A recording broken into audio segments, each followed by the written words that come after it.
So if you see here, your Cloudera Manager landing page, that is what the home page I say. In the home page, what we have? In the home page, we have your cluster details. What is your cluster? I just now, just before I renamed it as dev. Otherwise, it was cluster 1 by default, right? So as part of this cluster, you have all these services added. I don't know whether you noticed or not. You have an option here called add service. When I click on this add service, what services you want to add here? Because there is no point adding the services if you are not going to use it. That is why we didn't add all the services. See what are the services we have? Of course, certain services are definitely needed as part of your cluster. HDFS is definitely needed. That is why you see here we don't have the option to add now because that is definitely there. I think you are getting the point. Yeah. So we have Accumulo, Flume, HBase, Hive, Hue, Impala, Cilion. Okay, that is another distributed file system. Key store, Kafka, key value store, indexer, Kudu. That is another type of column store for Hadoop ecosystem. MapReduce, Uzi, S3. S3, I think you understand your Amazon storage. Okay. S3 is simple storage service from Amazon. Sentry, Solar, Spark, Spark standalone, Scoop 1, 2, and for Yarn also see it's not possible to add because that is already been added. Zookeeper. All these are the services which you can add. Apart from this, you want to add a few more services. You can download the respective parcels. You can distribute and make them activated. Then you will also be able to see those services as part of the list here. Okay. So whatever the service you want to add, you can add. So as of now, I have added only these. I don't have Spark, HBase, and all those things here. I think you noticed. Okay. We need to have those services too, right? Yeah. So with this home page, you have the chance to access your cluster status. We are in the status subsection. We also has got Cloudera management service. Let us talk about that one separately. So depending on your need, you can add the respective services to your cluster. That is by using add service. You can perform these actions against the cluster. You can start, stop, restart. You can deploy the client configuration, upgrade the cluster. All these things can be done by you. You can make the cluster to enter into the maintenance mode. All these things you can perform on the cluster. I think you're also seeing here, you are running the Cloudera Manager in non-production mode, which uses an embedded PostgreSQL database. Switch to using a supported external database before moving into production. So this gives you the clear understanding that a Cloudera Manager also makes use of a database, without which you will not be able to get all these details. I think you noticed here, how come these graphs are coming? Cluster CPU, cluster disk IO, network IO, HDFS IO, how all these things are coming? You're getting my point? Yes. So all these are coming because the respective data is being stored or maintained somewhere, right? Otherwise, how come it is able to pull the data and draw the graph here? So your Cloudera Manager is also storing the data somewhere, where in this case, in our case, it is storing the data in a embedded PostgreSQL database. So what they are recommending is, it also supports external database. So before we move into the production, they are encouraging us to store or to configure the external database for your Cloudera manager, right? Nothing wrong that you go ahead with embedded database, PostgreSQL, embedded database, nothing wrong. They are giving you the hint you want. It's always good that your meta stores are being maintained away from the cluster or in a safer mode than using the embedded databases. Even in the case of your Hive and all, your Hive will have internally database. It makes use of a database to store the metadata about the tables you create in the Hive environment. So even that metastore needs to be configured and maintained away from the cluster, right? So that's what you need to know. Okay. So you see here, this Cloudera Manager landing page is giving you the status of the cluster. Any health issues are there. You will be able to see the health issues here. And you can also see the configuration. Any configuration issues related to your database settings, disk space thresholds, local data directories and files, log directories. So all those things can be configured using this one. Okay, ports. I think that is what you are seeing here. I don't know whether you noticed or not. See here what they are saying. Starting, stopping and restarting the Cloudera Manager server. Okay, where you have the other aspects. Configuring Cloudera Manager server ports, moving the Cloudera Manager server to a new host, managing the Cloudera Manager server logs. See, it's the same we are trying to. So the configuration, so database settings. Let us go to database settings. What it is using? You noticed here, Hue database type is PostgreSQL. Hue database directory is this one, service wide. Hue database host name is this one. Hue database port is this one. Username and the password. Hue database name. Activity monitor database type. Host name. Are you getting the point? Yes. Where the database dump file. Uzi server data directory. Uzi server database type. Uzi server database name. I think you are seeing all that stuff here. Yeah. Okay, the only 25 are being shown here, but you will be able to see. You will get more aspects here.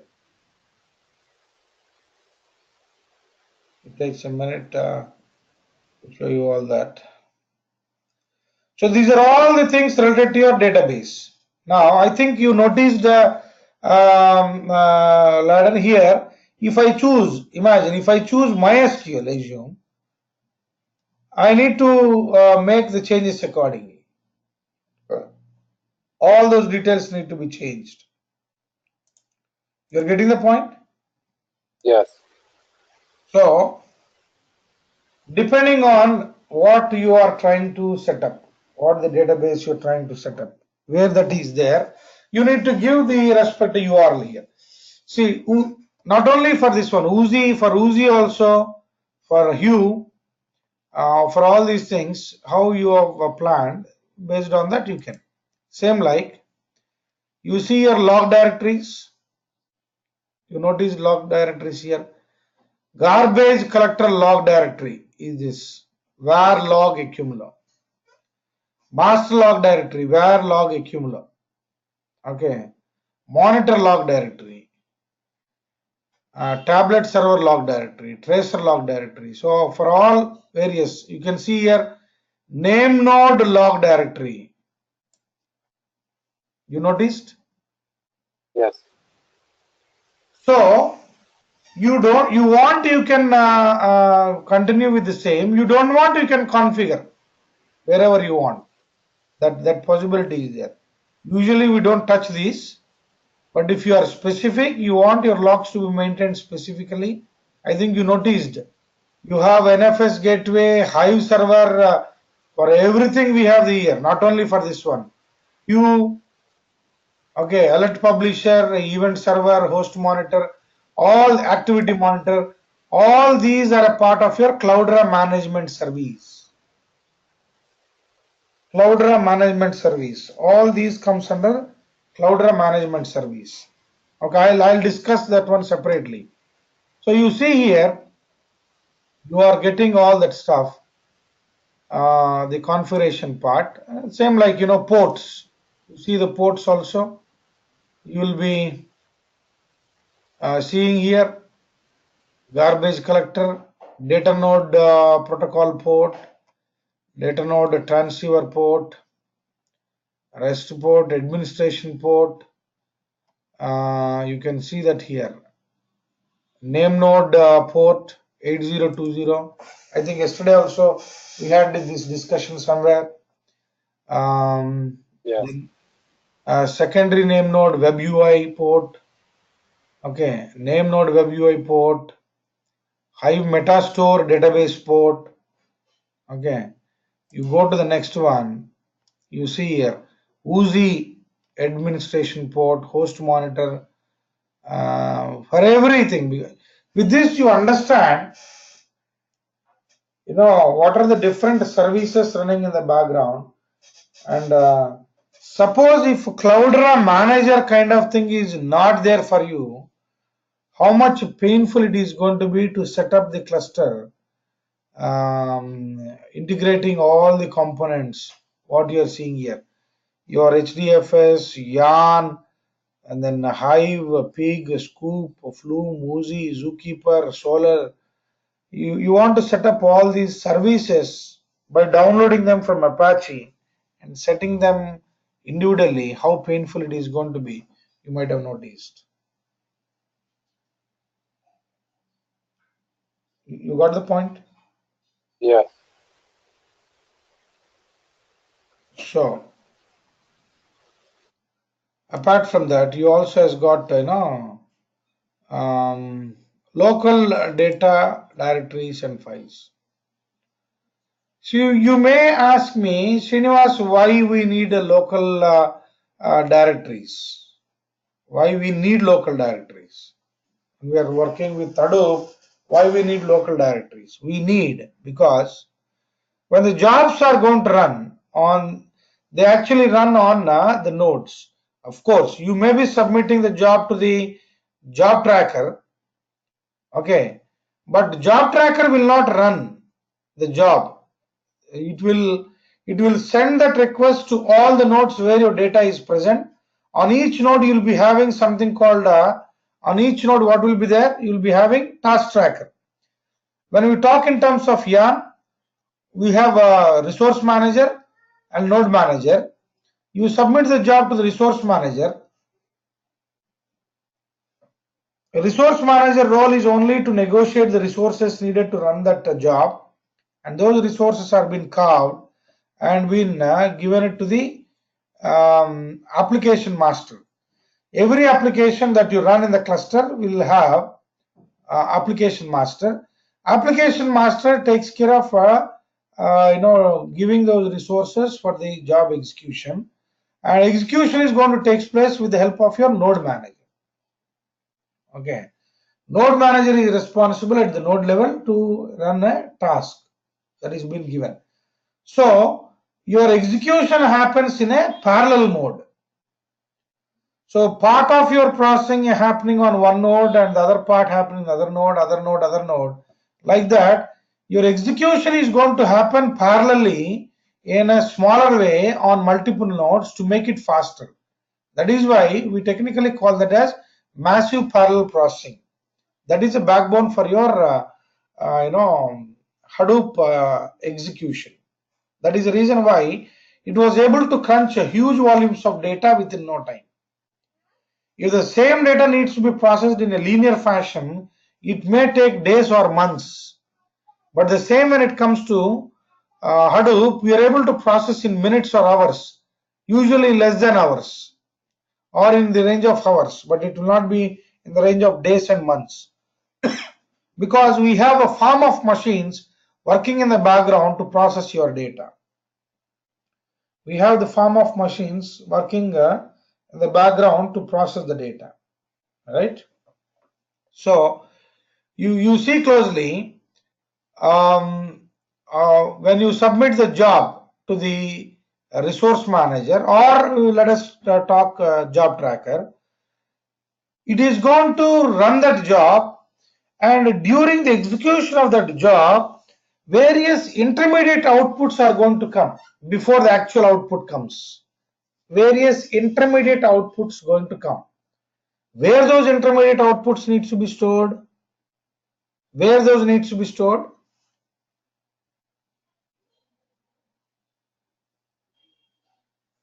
Local directory. Imagine if those intermediate outputs are also being stored on HDFS, the problem is, you know very well, every data that is stored on the HDFS must be replicated with the replication factor. Yeah. And this data being the temporary data till the job executes, if you store it on HDFS, the problem is replication and destroying that replication end of the job, which is a painful process and a great load on the name node. You agree with me? Yes. Because there will be multiple jobs running on the cluster submitted by different users. Let me draw that so that we'll be able to understand more better.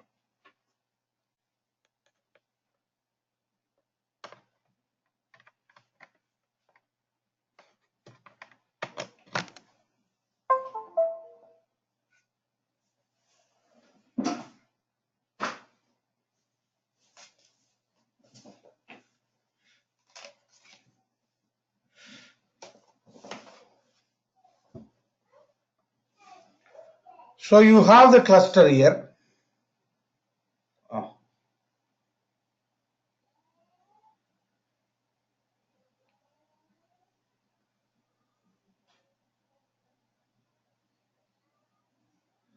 You have the cluster here. Imagine that this is what the cluster. Internally we have the name node and the resource manager, and you have number of data nodes, dn1, dn1, and of course data node also we have node manager. I'm not showing those things because every data node will also have node manager. Now as a user, you submit the job to the cluster. You submit the job. So your job will be running here. Does that mean that only one user can submit the job at any point of time? No. Same point of time, one more user also can submit the job. One more user also can submit the job to the cluster. Now, your job is actually received by your master nothing but resource manager, but actual execution happens on the, where the actual execution happens? On data node. Yeah, the execution happens on the slaves. Yeah. So master is only responsible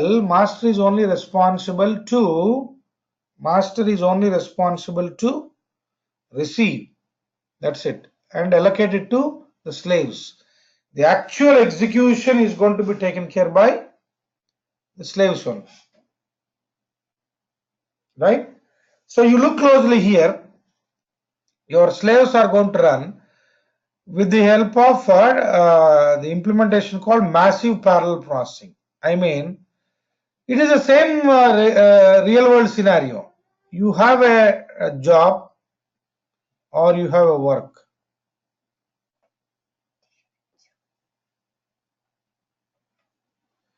You have a job or a work. If it is being done by one person, it may take 10 days. You want to finish it fast. What do you do? Ask for help. No, you want to finish For it employee, first in one day. What do? You employ employee 10 module. people or you employ 5 people. They can finish in 2 days. You agree with me? Yes. You want to finish it very fast, then probably we'll have 10 people here. We can finish in one day. More fast, 20 people, you can finish in half day. Now at this prorate basis, if you keep increasing and make it 200 people, then you want to finish it in 1 hour or half an hour, it will not be possible, because managing, coordinating these people will be overhead to you.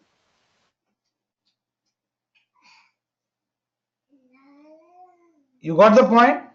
I mean, assigning a task to 200 people and collecting that work, and whether work is been finished or not, all these things will have overhead, right? So beyond certain limit, it will not be. That is the reason why we make sure that each split or a block is going to be processed by one mapper. Okay. Beyond that, we cannot achieve the performance even on a Hadoop cluster. I think you are getting the point, what I'm trying to share here. So massive parallel Yes. processing no doubt is helpful and it gives you promising results, but it needs to be dealt only at the amicable level, right? Now when the job is running, you see here, Laden, why I'm discussing all these things. Now when a task is running on one data node, the data is there here. This data is being processed now. When this data is getting processed, you get some intermediate output. If this intermediate output is also stored on HDFS, what is the problem? You know very well, anything that stores on HDFS need to be replicated based on the replication factor. That is one headache. And after the job is been completed, I should remove the copies. So replicating the data and removing that one is a overhead. In order to overcome this one, what I do, I store this intermediate output in the local storage. Thereby, the performance can be improved. You got the point? Yeah, guys. So for that sake only, we are discussing all these things. Where local data directories, why that is needed is for that reason only. So your intermediate outputs and all going to be stored in the local storage, then you can see that one here. Where lib Hadoop, and you see here, you can configure. You can configure these things based on your need. Parcel directory, I think I've already shown you that. Parcel directory. OPT Cloudera parcels. That is a place where all your parcels going to be stored. Okay. All your parcels. What are the parcels that you download will get stored over there. Yeah. So this /OPT Cloudera and all this stuff, what it is basically? Local storage only. Your Linux storage, right? Yeah. Right. So HDFS, you have, HDFS directory structure is also very similar to that of your Linux storage only. But you can see very clearly this is purely the Linux local storage, Linux storage, not your cloud, not your HDFS storage. Make sense? Yes. So apart from this one, your landing page also shows you what all the recent commands that you executed. What all the recent commands that you executed. Okay, it's all a part of your Cloudera Manager landing page or home page. So depending on your requirement, you have an option here, add cluster. Let me show you there. Thank you for choosing Cloudera Manager and CDH. It is saying Cloudera Express unable to choose packages for services below.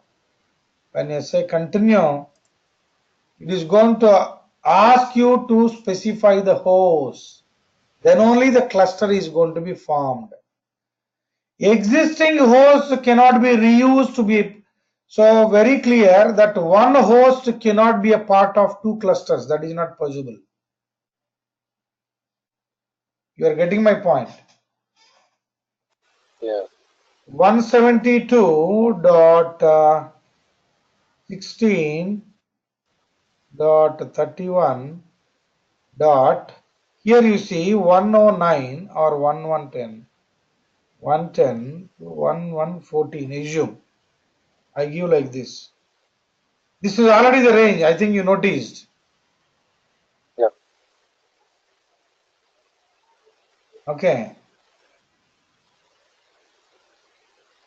So 5 hosts can 4 running SSH. That 114, what is the problem with that 114 data node 3?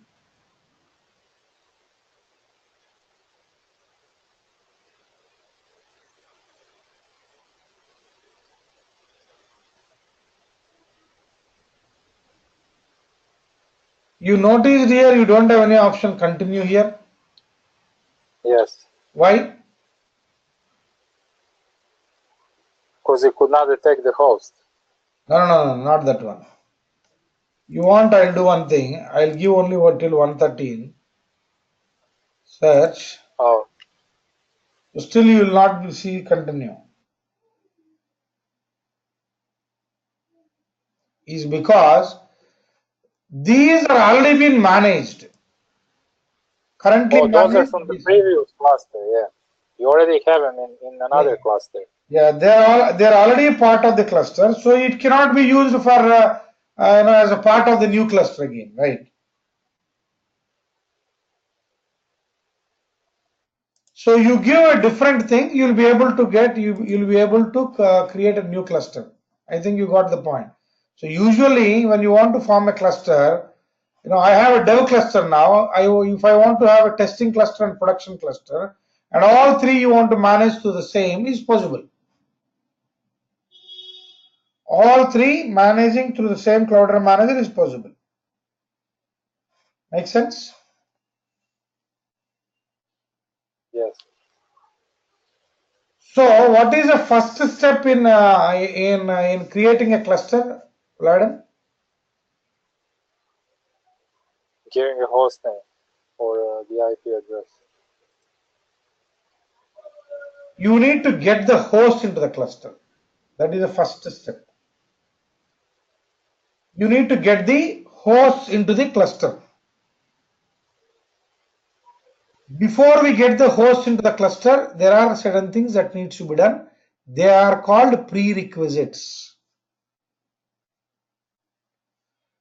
Remember, to create a cluster,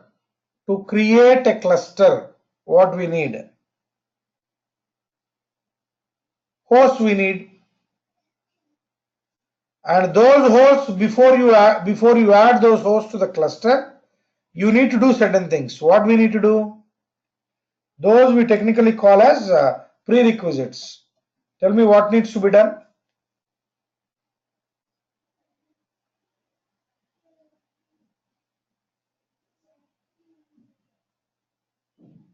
What needs to be done, Vladan? Hold on a second. That's just for setting up the cluster, right? No, our goal is to set up a cluster. Now imagine, Vladan, I am creating a new cluster now. I started using. Okay. You know very well what is the step before this one. I need to set up the Cloudera manager, and I've shown you how you Yes. set up the Cloudera manager. See, once you set up the Cloudera manager, then only you can set up the cluster. Okay. Okay. Now So we imagine the have Cloudera driven. manager is already there. Cloudera manager. See, this is how the activity is going to be. Have a look at this Yes. one. First of all, I need to have a dedicated machine. This is a dedicated machine, usually a high configured machine. A high for name node. Yeah, no, not name node, for Cloudera manager only. Cloudera manager, yeah. For a high configured machine, understand these things closely. This is a high configured machine which is to set up your Cloudera manager. Once the Cloudera manager is been set up on this, using this Cloudera manager, what can be done? We can create cluster. While creating the cluster, what needs to be done? Hosts are added, right? Yes. Using the IPs. Before the hosts are added, what are the prerequisites? See, once the hosts are added, we can set up services on the hosts. What are the minimum services that are needed? HDFS plus you call as MapReduce, or you call it as yarn, whatever it is. Okay. So these are the minimum services that you must do on every host in the cluster. Okay. Plus, in addition to this one, your choice. What is your choice? You can set up Hive Gateway. You can set up Scoop. You can set up Flume, Kafka, HBase, Solar, Sentry. Well, depending on your need, you can set up those things. But before you add the host to the cluster, what are the prerequisites? We need to install CentOS, right? Yes. Disable SE Linux, right? IP tables need to be off. Oh, okay. Those prerequisites, network, Yeah, SSH.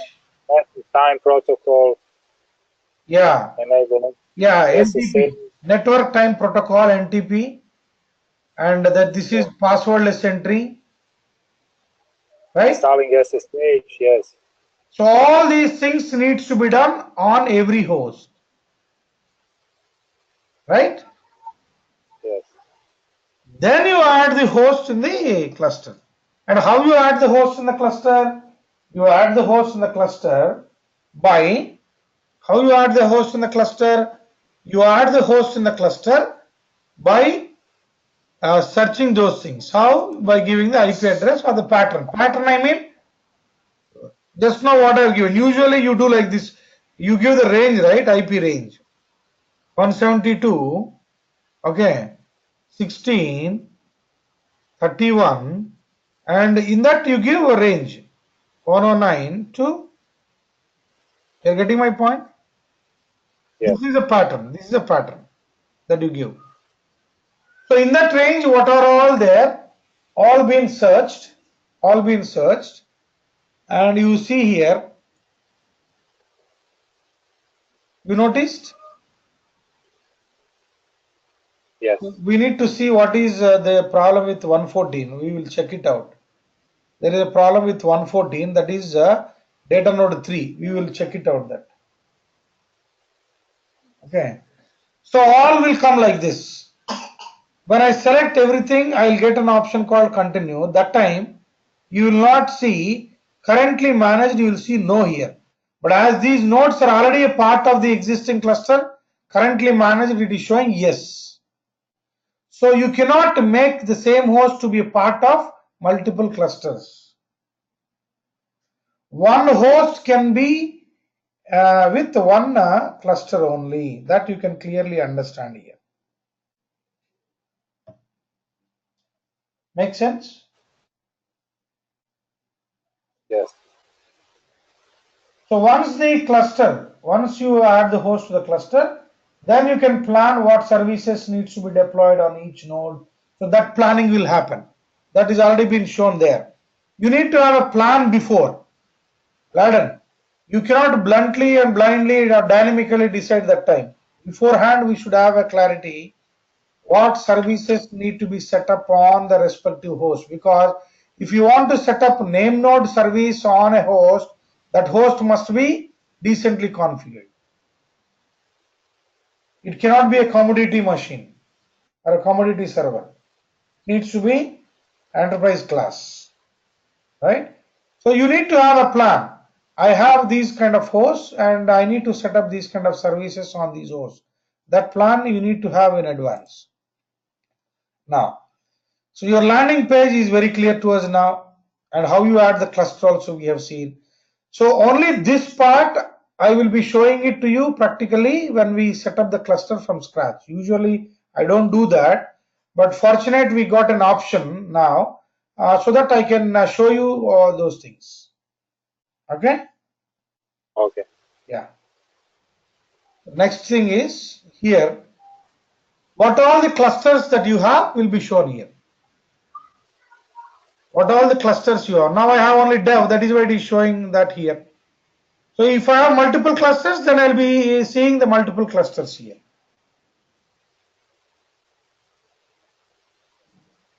Got it? Yes. So I'll have multiple, if I have multiple clusters, I'll be seeing those things. I can quickly access whatever I need. So here I have Cloudera Management Service. In Cloudera Management Service, please look at these things, Laden, once. What services we have as part of Cloudera Management Service? We have Activity Monitor, Alert. This is one definite thing that you may encounter in the interviews.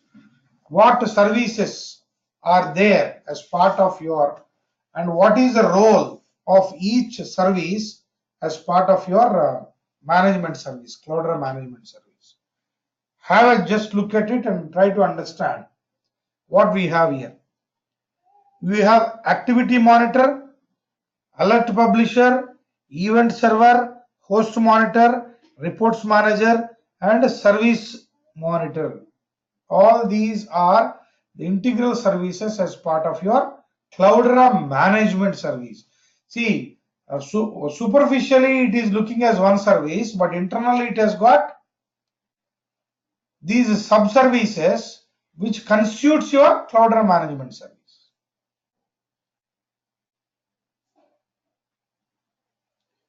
I advise you to make a note.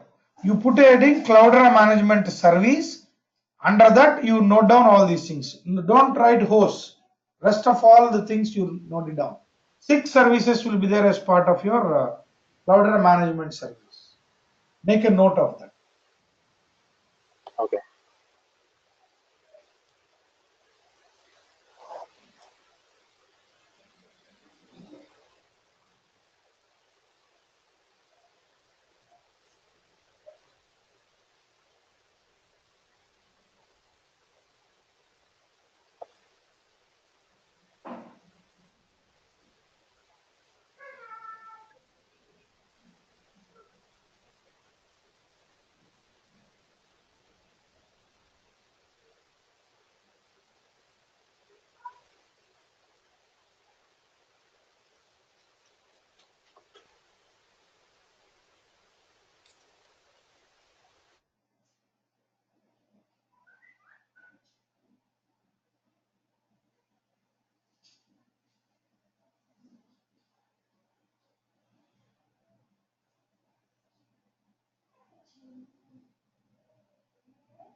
Yeah, Lord.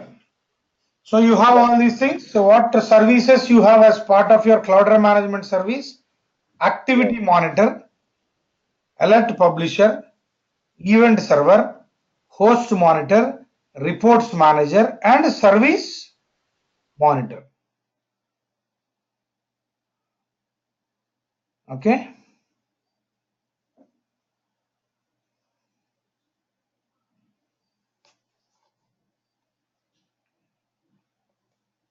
That all a part of your Cloudera management service.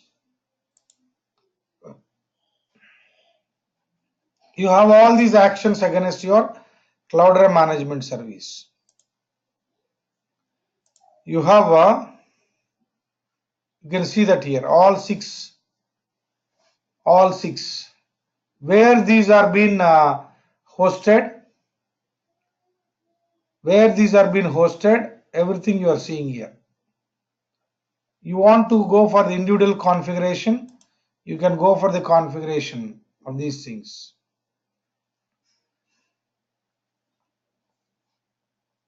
You can see that activity monitor, event server, host monitor, service monitor, alert publisher, reports manager. You can see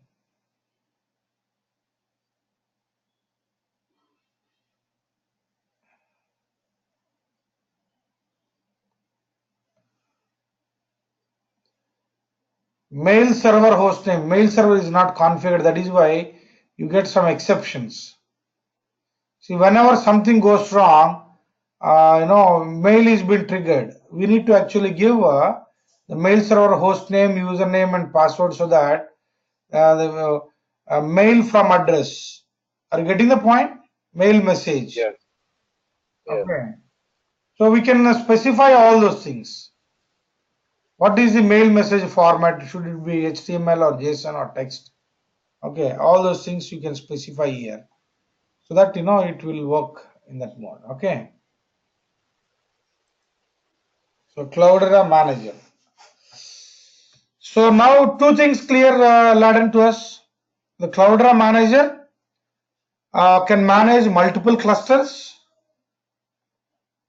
Example, dev cluster, testing cluster, production cluster. All three can be managed using the same. Even other clusters are there, you can manage, but I'm just giving you the example. Under each cluster, we can have hosts. On each host, we are going to set up certain roles or services. That is how the hierarchy or the story. And we have Cloudera management service, which has got 6 sub-services. Each contributes its share in managing the services or giving the reports on those services or giving the control to manage the services hosted on the Hadoop cluster. I mean, your cluster that is set up through your Cloudera manager. Clear? So this is all about. We have seen dynamic resource pool configuration and static service pools configuration. Okay. Yes. Now we are going to the next one, that is hosts. You see all the hosts. So what all the hosts that are available you can see here, right? All the hosts you can see. And you also can see the roles. This is the bigger picture of how your roles are being distributed across the hosts. Okay. Name node is one role, secondary name node is one role, Hive gateway is one role, your history manager, resource manager, alert publisher, alert monitor, all these are the roles. How those roles are being distributed, you can see here. Name node, node manager. You can see here name node on the, yes, name node, yes, HDFS name node. You got the point here, Laden? Yes. The bigger picture of your entire, this is what the roles. Host templates.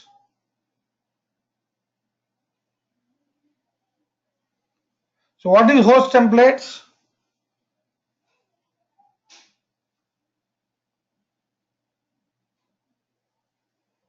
No, don't worry.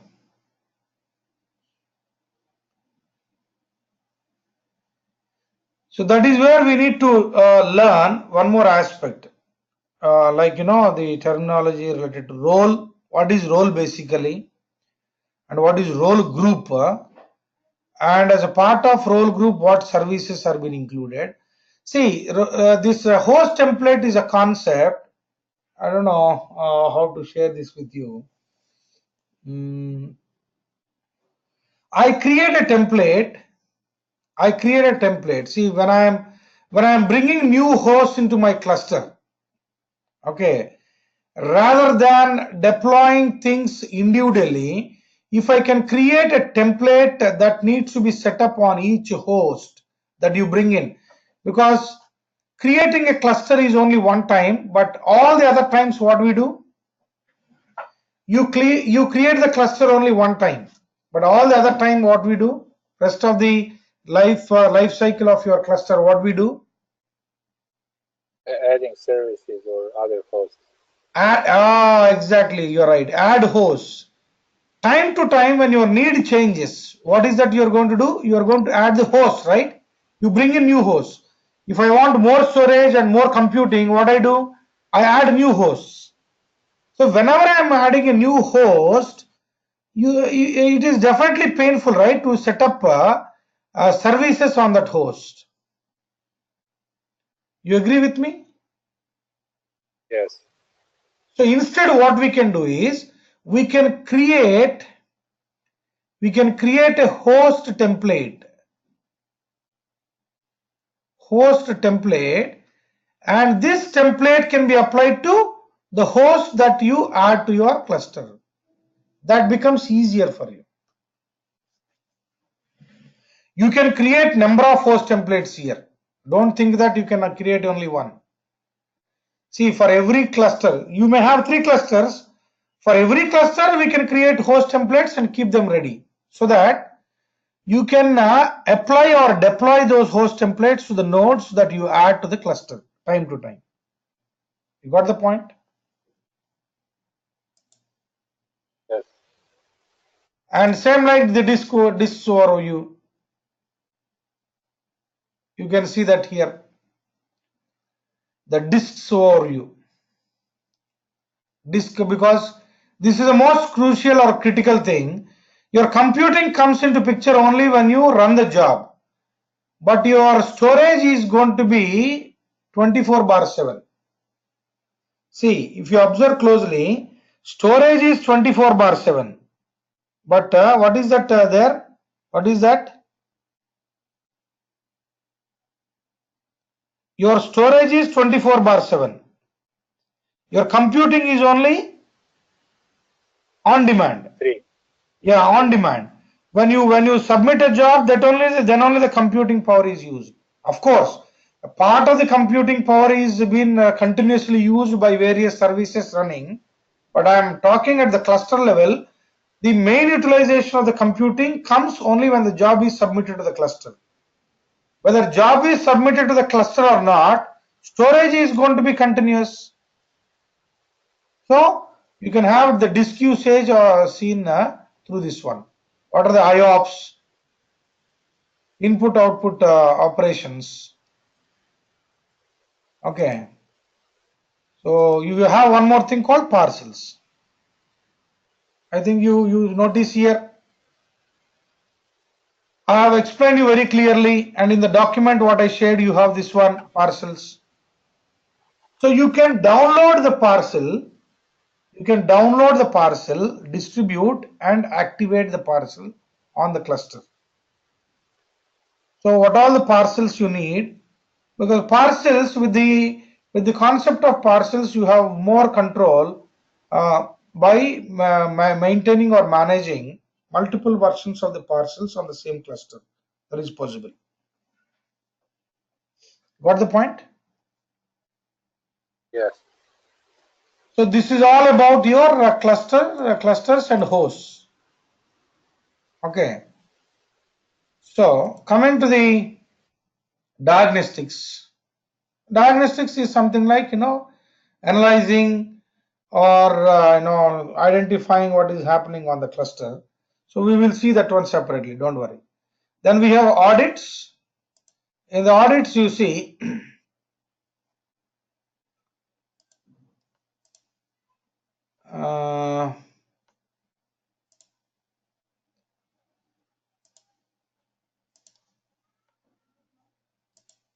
You can see that here.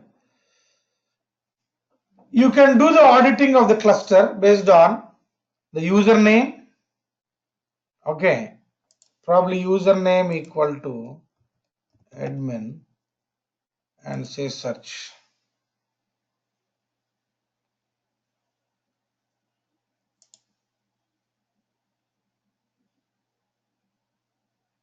Okay, and role equal to name node. It is not expand the time range. Okay,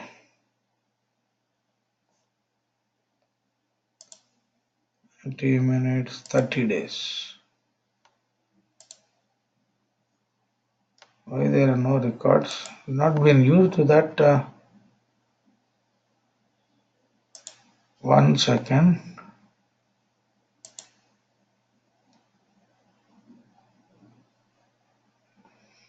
Well, this is actually been used by the one of the premier educational institution here.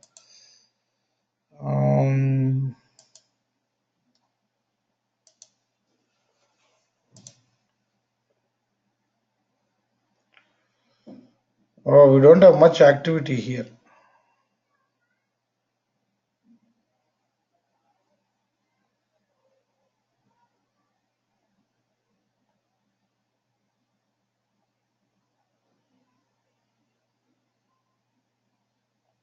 That's fine. We'll see the audits part. Don't worry. Let me figure it out. All the things, and then we have something called chart builder. I've already shown you. You can create a new dashboard and add the charts that you need, so that you can instead of you monitoring it using your logs and all, it's going to be more efficient to monitor it using the graphical interface, that is by building your own charts. We will see that one, how you build the chart. Okay, and then is your administration. As part of the administration, you can create the users, alert settings, security, and the language. Okay, so you see here the users as part of the administration. So we have only one user now, and the role is a full administrator. When you add the user, you see here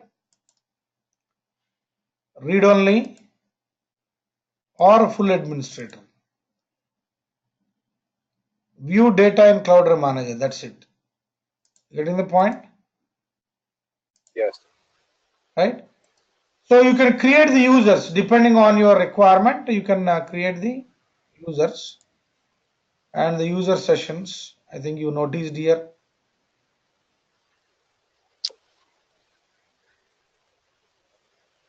Through that, whoever is using that one, you can also specify. Okay. What the server, what is that? Path,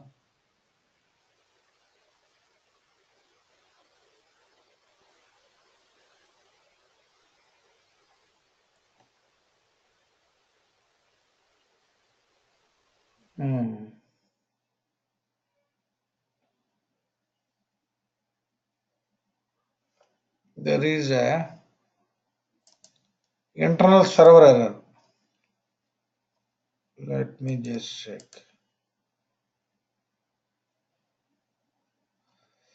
So you can see that here. The settings at the cluster level, allow user data collection, custom banner. I think you noticed here MLRID TechieBees, that is coming from this one only, the settings here. Okay, the custom information, enable embedded database check, and agent heartbeat logging directory. Okay, Cloudera Manager server local data storage directory. You can see that one. Let me take you over there so that you understand why basically you need this.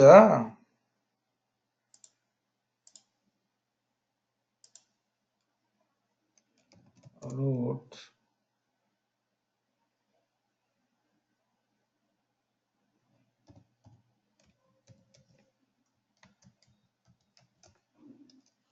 You can see that here. cd slash var slash what is the path? Var lib.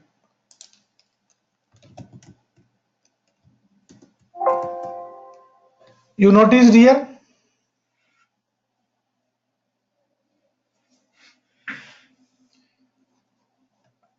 I think the font is not clear. Yeah, I see it. I see it. Don't worry.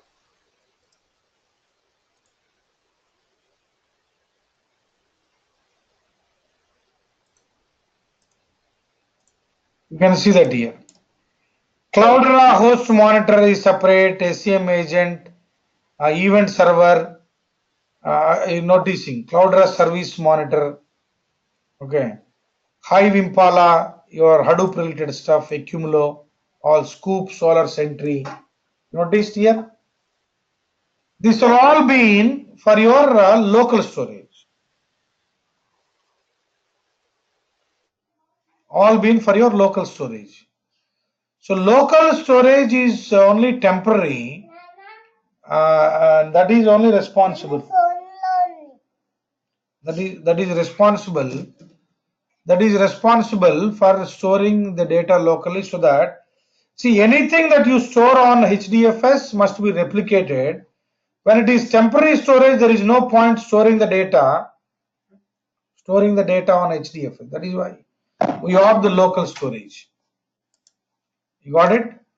Cloudera SCM server. You notice that one here? Yes. So based on the configuration what you set here, your local storage will happen. Cloudera manager server, local storage directory.